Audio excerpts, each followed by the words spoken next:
बिस्मिल्लाहिर्रहमानिर्रहीम। चंद दिन पहले मकबूजा कश्मीर में पुलवामा में वाक़या हुआ और मैंने उसके ऊपर तभी रिस्पॉन्ड करना था क्योंकि पाकिस्तान के ऊपर इल्ज़ाम लगाया गया। लेकिन हमारा एक बहुत अहम विज़िट थी क्राउन प्रिंस सऊदी अरेबिया की, इन्वेस्टमेंट कॉन्फ्रेंस थी जिसकी हम बहुत देर से तैयारी में थे। लिहाजा मैंने तब इसलिए फ़ैसला किया जवाब ना देने का क्योंकि सारी अटेंशन उस कॉन्फ्रेंस से और उनकी विज़िट से इसके ऊपर चली जानी थी। इसलिए जब क्राउन प्रिंस वापस गए मैं आपके सामने जवाब दे रहा हूँ और मैं हिंदुस्तान गवर्नमेंट के लिए जवाब दे रहा हूँ। पहले तो आपने पाकिस्तान पर इल्ज़ाम लगा दिया, ना कोई एविडेंस, ना कोई सोचा कि इसके अंदर पाकिस्तान का क्या फ़ायदा है। अगर पाकिस्तान इतनी अहम कॉन्फ्रेंस कर रहा था और इतनी विजिट जो क्राउन प्रिंस की थी जो हम इतनी देर से प्लान कर रहे थे, कोई अहमक भी इस तरह का वाक़या करेगा अपनी कॉन्फ्रेंस को सैबोटाज करने के लिए। और अगर ये ना भी होती उनकी विजिट, पाकिस्तान को इससे क्या फ़ायदा है? क्यों पाकिस्तान इस स्टेज के ऊपर, जब पाकिस्तान स्टेबिलिटी की तरफ जा रहा है, हमारे पास हमने 15 साल की दहशतगर्दी की जंग जिसमें 70,000 पाकिस्तानी मारे गए हैं, एक दहशतगर्दी नीचे जा रही है, अमन आ रहा है, स्टेबिलिटी आ रही है, हम क्यों कोई इस तरह का, इससे हमें फायदा क्या है? और मैं ये भी सवाल पूछना चाहता हूं हिंदुस्तान की गवर्नमेंट से कि अगर आपने माजी के अंदर ही फंसे रहना है और हर बारी किसी किस्म का कोई कश्मीर में सानिया हो आपने पाकिस्तान को जिम्मेदार ठहरा देना है, तो बजाय ये कि आप कश्मीर का मसला उसकी तरफ कोई डायलॉग शुरू करें, कोई आगे बढ़े, ये तो बार बार पाकिस्तान को एक विपिंग बॉय बनाए रखेंगे आप। मैं आपको वाज़े तौर पे कह रहा हूं कि ये नया पाकिस्तान है, ये नई माइंडसेट है, नई सोच है।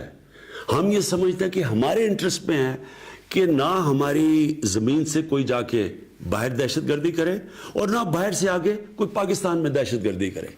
हम स्टेबिलिटी चाहते हैं। तो मैं आज हिंदुस्तान की गवर्नमेंट को ऑफर कर रहा हूं, किसी किस्म की आप तहकीकात करवाना चाहते हैं इस इंसिडेंट में कि कोई पाकिस्तानी इसमें मुलव्वस था, हम तैयार हैं। अगर आपके पास कोई एक्शनेबल इंटेलिजेंस है कि पाकिस्तानी इन्वॉल्व है, वो हमें दे, मैं आपको गारंटी करता हूं कि हम एक्शन लेंगे। और एक्शन इसलिए नहीं लेंगे कि हमें किसी के प्रेशर है, एक्शन इसलिए लेंगे कि ये पाकिस्तान से दुश्मनी कर रहे हैं। जो अगर कोई पाकिस्तान की ज़मीन इस्तेमाल कर रहा है, हमारे से ये दुश्मनी है, ये हमारे इंटरेस्ट के ख़िलाफ़ है। और दूसरी चीज़, जब भी हिंदुस्तान से हम डायलॉग की बात करते हैं, हिंदुस्तान की प्री कंडीशन होती है कि पहले दहशतगर्दी की बात की जाए। मैं आपको ये कहता हूँ कि हम दहशतगर्दी की बात करने के लिए तैयार हैं। दहशतगर्दी एक सारे खित्ते का इशू है और हम बिल्कुल तैयार हैं क्योंकि हम चाहते हैं कि इस खित्ते में दहशतगर्दी ख़त्म हो। पाकिस्तान वो मुल्क है जिस सबसे ज़्यादा दहशतगर्दी से नुकसान हुआ है। 70,000 पाकिस्तानी मारे गए हैं दहशतगर्दी में। हमारा $100 अरब से ज़्यादा नुकसान हुआ है दहशतगर्दी से। लिहाजा हम तैयार हैं आपसे बात करने के लिए। लेकिन मैं आपसे आखिर में 2 चीज़ें कहना चाहता हूँ। देखिए, हिंदुस्तान में एक नई सोच आनी चाहिए, एक इंट्रोस्पेक्शन आनी चाहिए कि क्या वजह है कश्मीर के नौजवान उस इंतहा पे पहुंच चुके हैं जो वो मौत का उनका खौफ ही उतर गया है। कोई तो वजह होगी। क्या आप समझते हैं कि ये वन डायमेंशनल ऑपरेशन, जुल्म करना, मिलिट्री के जरिए मसला हल करना, क्या ये अगर आज तक कामयाब नहीं हो तो आगे कामयाब हो जाएगा? अगर आज अफगानिस्तान के अंदर 17 साल के बाद सारी दुनिया ये तस्लीम कर बैठी है कि मिलिट्री सोल्यूशन नहीं है और बातचीत से, डायलॉग से मसला हल होगा, क्या हिंदुस्तान में इसके ऊपर डिस्कशन नहीं होनी चाहिए? और दूसरी चीज़, हम हिंदुस्तान में सुन रहे हैं, आवाज़ें सुन रहे हैं, मीडिया पे सुन रहे हैं, पॉलिटिशियंस की आवाज़ें आ रही हैं कि पाकिस्तान को सबक सिखाना चाहिए, पाकिस्तान के ऊपर बदला लेना चाहिए, स्ट्राइक करनी चाहिए। पहले तो कौन सा दुनिया का कानून किसी भी एक शख्स या मुल्क को जज, जूरी और एक्सिक्यूशनर बनने की इजाज़त देता है? یہ کون سے انصاف کے نظام میں ہے؟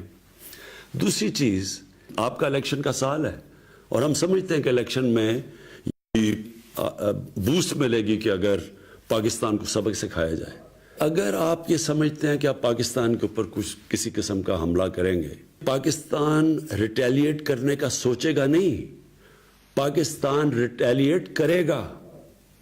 پاکستان کوئی اور دوسرا راستہ نہیں ہوگا ریٹیلیٹ کرنے کے بغیر، جواب دینے کے بغیر. اور اس کے بعد بات کدھر جاتی ہے؟ ہم سب جانتے ہیں کہ جنگ شروع کرنا آسان ہے، شروع کرنا تو جنگ انسان کے ہاتھ میں ہوتی ہے، لیکن جنگ ختم کرنا انسان کے ہاتھ میں نہیں ہوتی. یہ کدھر جائے گی بات اللہ بہتر جانتا ہے. اس لیے میں یہ امید رکھتا ہوں کہ بیٹر سینس ول پریویل. ہم اس میں عقل کریں گے، حکمت استعمال کریں گے، اور یہ مسئلہ جو آخر میں حل ہوگا جس طرح افغانستان میں، یہ بھی ڈائیلاگ اور بات چیت سے حل ہوگا.